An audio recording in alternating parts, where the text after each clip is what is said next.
লাইলাতুল কাদর স্বচ্ছ, পরিষ্কার, গরম নয়, ঠান্ডা নয়। লাইলাতুল কাদর স্বচ্ছ, পরিষ্কার, গরম নয়, ঠান্ডা নয়। তুসবেহ শামসোহা, সেই দিন সূর্য উঠবে। সাবিহাতোহা জয়ীফা হামরা, সূর্যের আলো হবে শক্তিবিহীন, কম, তাপ থাকবে না তেমন, তাপ মুক্ত হয়ে সকাল হবে। এইভাবে রাসূল সাল্লাল্লাহু আলাইহি সাল্লাম লাইলাতুল কাদরের পরিচয় দিলেন। জাবের রাদিয়াল্লাহু তাআলা আনহু বলেন, রাসূল সাল্লাল্লাহু আলাইহি সাল্লাম বলেছেন, ইন্নী রাআইতু লাইলাতুল কাদরে, আমি নিজে লাইলাতুল কাদরকে দেখেছি। ফা উনসিতুহা, তবে আমাকে ভুলিয়ে দেওয়া হয়েছে। হিয়া ফিল আশরিল আওয়াখিরে, তবে সেইটা রমজানের শেষ দশকে হবে। লায়ালিহা, শেষ দশকের রাতে হবে, তবে সেটা শেষ দশকে রাতে হবে। লাইলাতুন তালকাতুন, লাইলাতুন তালকাতুন, রাত হবে স্বচ্ছ, পরিষ্কার, মর্যাদাপূর্ণ। কান্না ফিহা কামারান, মনে হবে যেন চন্দ্র উঠেছে, ঝকঝক হয়ে পরিষ্কার হয়ে আছে।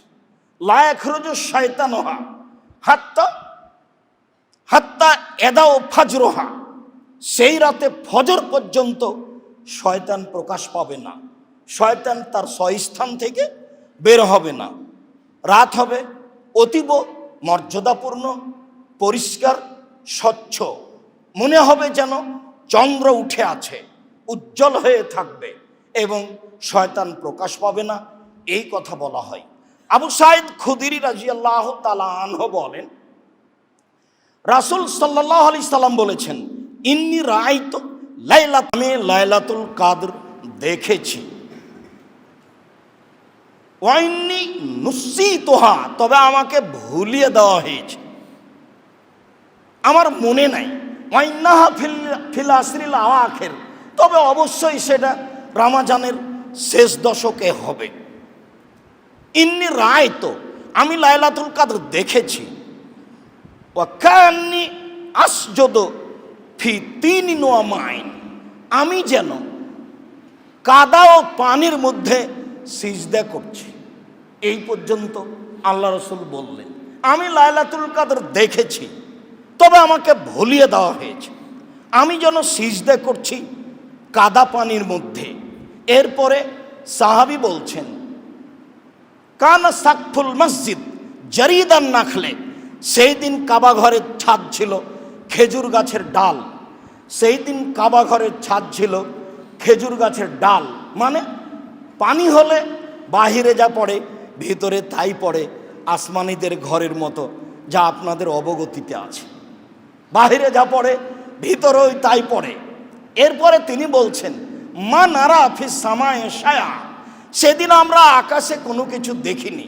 ফাজাত কাজাতুন, হঠাৎ একটা মেঘখণ্ড আসলো। ফাউমতিরনা, বেশ বৃষ্টি হয়ে গেল।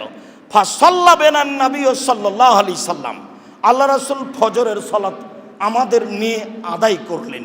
ফারাআইতু আসারা তিন ওয়াল মায়ে আলা জাবহাতে রাসূলুল্লাহ সাল্লাল্লাহু আলাইহি সাল্লাম, আমি পানি কাদার চিহ্ন সেই দিন রাসূলের কপালে দেখেছি।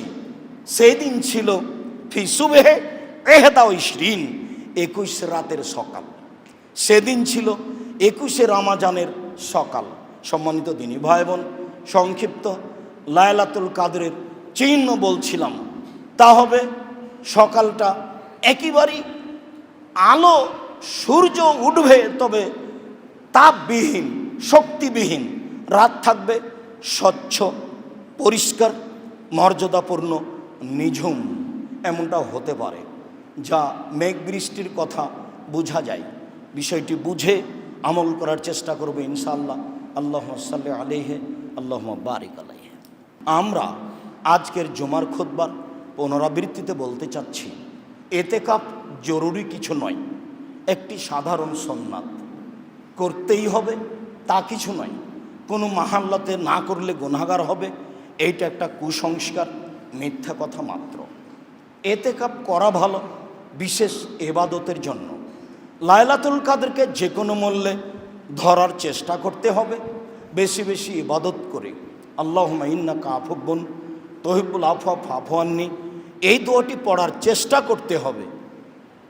ফিতরা একসা দিতে হবে, শস্য, টাকা নয়। সম্মানিত দিনী ভাই বোন, যাকাতুল ফিতর, আব্দুল্লাহ ইবনে উমর রাদিয়াল্লাহু তাআলা আনহু বলেন, ফারাদা রাসূলুল্লাহ সাল্লাল্লাহু আলাইহি সাল্লাম যাকাতাল ফিতরে সাআন মিন শাইরিন ওয়া সাআন মিন তামর, 100 জব, 100 খেজুর, আলাল আবদে ওয়াল হুররে ওয়াল যাকারে ওয়াল উনসা ওয়াস সাগীরে ওয়াল কাবীর মিনাল মুসলিমিনা, দাস দাসী, স্বাধীন পুরুষ নারী, ছোট বড় সকল মুসলমানের ওপরে ফিতরা ফরজ। ফকির মিসকিন যা আছে সবকেই ফিতরা দিতে হবে, জরুরি। ও জমা দেখ, তারপরে তাকে বেশি দেওয়া হবে, সেটা ভিন্ন কথা। দাস দাসী, পুরুষ নারী সকলের প্রতি ফিতরা ফরজ করেছেন, যা রাসূল সাল্লাল্লাহু আলাইহি ওয়াসাল্লাম বলেন, ওয়া আমারা বিহা আন তুআদ্দা ইলা কাবলা খরুজিন নাস ইলা সালাত, এবং মানুষের ঈদের মাঠে যাওয়ার পূর্বে আদায় করে দিয়ে যেতে হবে, এই আদেশ তিনি করেন। সম্মানিত দিনী ভাই বোন, 5-10 বছর 20 বছর আগে আপনাদের পিতা দাদারা যে মাঠে যাওয়ার পূর্বে ফিতরা বের করতেন, এটাই ঠিক। সহিহ হাদিসের ভিত্তিতে 1 দিন বা 2 দিন আগে দেওয়া যায়, যা আব্দুল্লাহ ইবনে উমরের বিবরণে বোঝা যায়। ঈদের 1 দিন আগে বা 2 দিন আগে, অবশ্যই 15 রমজান থেকে শুরু হবে, এসব কথা ঠিক নয়। 27 রমজান 25 রমজান শুরু হবে, এই কথা ঠিক নয়। ঈদের মাঠে যাওয়ার পূর্বে দিতে হবে, এ কথাই ঠিক। আবু সাঈদ খুদরি রাদিয়াল্লাহু তাআলা আনহু বলেন, কুন্না নুখরিজু যাকাতাল ফিতরে সাআন মিন তামিন, আমরা যাকাতুল ফিতর দিতাম 100 খাদ্য, অসান মিন শাইরিন 100 গম, অসান মিন তামরিন 100 খেজুর, অসান মিন আকিতিন 100 পনির, অসান মিন জাবিবিন 100 কিশমিশ, খাদ্য দিয়ে শুরু হয়েছে, এগুলো আমরা দিতাম। ফালাম নাজাল নুখরিজুহু, এইভাবে দিতে থাকি হাত্তা কাদেমা মুআবিয়া হাজ্জানাও মুতামিরা মিনাস শাম, ইতিমধ্যে হজের উদ্দেশ্যে অথবা উমরার উদ্দেশ্যে মুআবিয়া রাদিয়াল্লাহু তাআলা আনহু সিরিয়া থেকে আসলেন। ফাকাল্লামান নাস আলাল মিম্বারে, তিনি মিম্বারে উঠে এরকম জনগণের সামনে বক্তব্য দিলেন। তিনি বক্তব্যে বললেন, ইন্নি আরা আন্না মুদাইনে মিন সামারাই শাম তাদিলু সান মিন তামরিন, আমি মনে করি সিরিয়ার অর্ধশা গম মদিনার 100 খেজুরের সমান। আমি মনে করি সিরিয়ার অর্ধশা গম মদিনার 100 খেজুরের সমান। আমি মনে করি সিরিয়ার অর্ধশা গম মদিনার 100 খেজুরের সমান।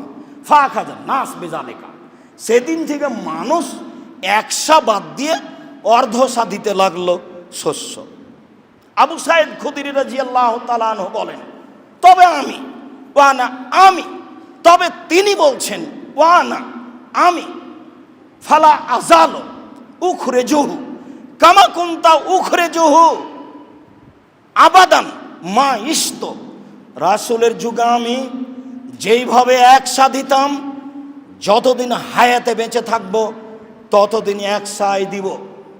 আমি আবু সাঈদ খুদরি রাসূলের যুগে 100 দিতাম, আমার দেহে যতদিন শ্বাস থাকবে ততদিন আমি 100 দিব। এই জোরালো ঘোষণা আবু সাঈদ খুদরি রাদিয়াল্লাহু তাআলা আনহু দিলেন।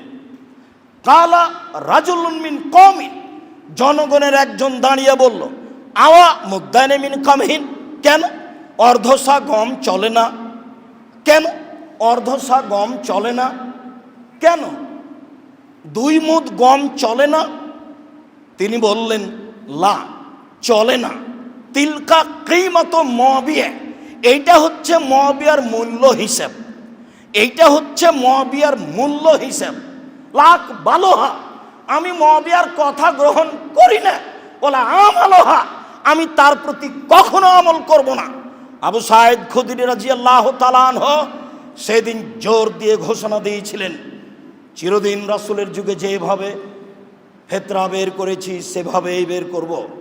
যতদিন দেহে শ্বাস আছে ততদিন পর্যন্ত তার পরিবর্তন করব না। মুআবিয়া রাদিয়াল্লাহু তাআলা আনহুর মূল্য হিসাব গ্রহণ করব না, আমি তার কথা মানব না। এই কথা আবু সাঈদ খুদরি রাদিয়াল্লাহু তাআলা আনহু বললেন। সম্মানিত দিনী ভাই বোন,